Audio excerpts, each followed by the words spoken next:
Riley Callahan had waited so long to become a wolf. Now that she finally was one, she wanted to be the kind of wolf people looked up to, the kind of wolf people could trust, the kind of wolf who would never let her pack down. She wanted to be a really good werewolf. She wasn't sure what being a wolf had to do with wearing a blindfold in the middle of the woods, but if Great Callahan said it was related, then Riley intended to do it well. She had tied her bright blue bandana firmly around her head, exactly as instructed, so that it completely covered her eyes. There would be no peeking for Riley. Your magic has just as much to do with being human as it does with being wolf.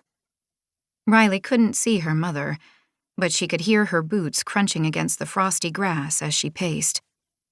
No matter where you are or in what form, you must always be able to find the others of your prime. Riley had to restrain herself from bouncing on her toes. It had been only 2.5 months since she and her prime pack had been able to transform their bodies into wolves, and this was one of their first training exercises with the other young wolves.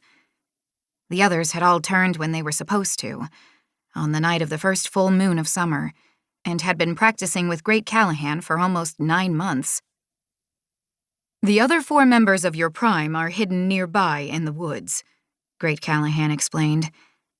They are allowed to call to you, but they are not allowed to move from their spots. Your job is to find them without transforming. Great Callahan? Riley identified the voice as that of Teddy Griffin. She pictured his sandy brown hair and sky blue eyes, even though they were also covered by a bandana right now. Yes, Teddy? I don't understand why we can't transform. How are we supposed to find anything like this? Teddy managed to sound much older than 13 whenever he spoke, even when he was speaking to adults. Even when he was actually whining, like now. You have many resources at your disposal, Mr. Griffin.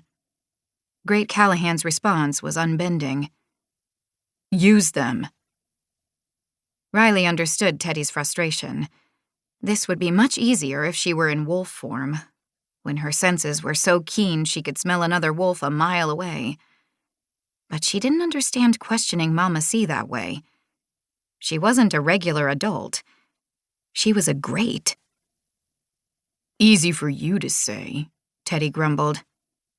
This is not supposed to be easy, Great Callahan continued as though she hadn't heard Teddy. And maybe she hadn't. But the job of any alpha is to do things even if those things are difficult. Do the tough stuff, Riley added, quoting rule number 4 of Cecilia Callahan's Alpha Code. That's right, Great Callahan said. Do the tough stuff. In total, 6 young wolves stood in the clearing with Great Callahan. They were all from new prime packs. All the alphas. Your primes are also wearing blindfolds, Great Callahan continued, her voice farther away now. Once you have found them, your job is to lead them safely back here. Riley thought of the other 4 members of her prime pack. Danielle Anderson, her cousin, who 100% would prefer to be reading a book right now. Ken Verderi, who was probably dressed like they were going somewhere that wasn't a wintry forest.